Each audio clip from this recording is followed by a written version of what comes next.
Jésus et Dieu ont décidé de donner le salut. Dieu a décidé de donner le salut. Il est venu dans la peau de Jésus pour mourir à la croix pour le salut, pour le pardon des péchés.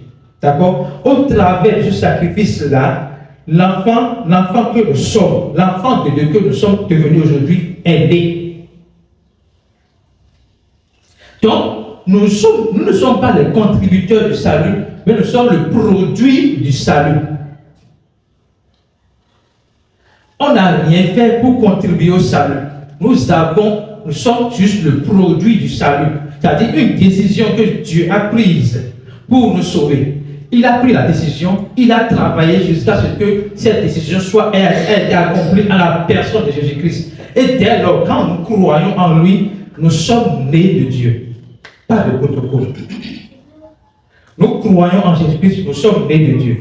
C'est pour cela que le salut n'est pas la responsabilité partagée entre Dieu et les hommes, mais une responsabilité absolue de Dieu.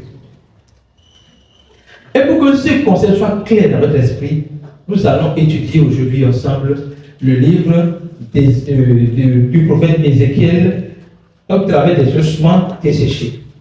Avant le salut.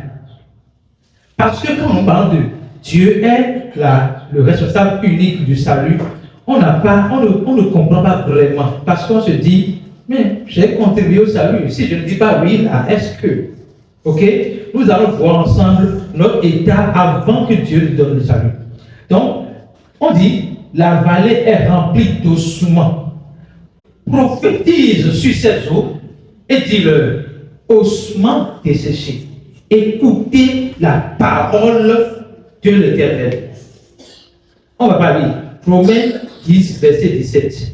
La foi vient de ce que l'on entend, et ce que l'on entend vient de la parole de Christ, vient de la parole de Dieu, vient de la parole de l'Éternel.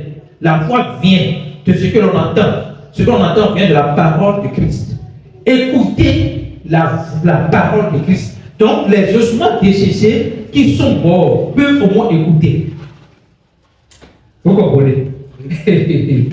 Les ossements desséchés qui sont morts peuvent au moins écouter. C'est que malgré leur état, Dieu leur a donné le don d'écouter.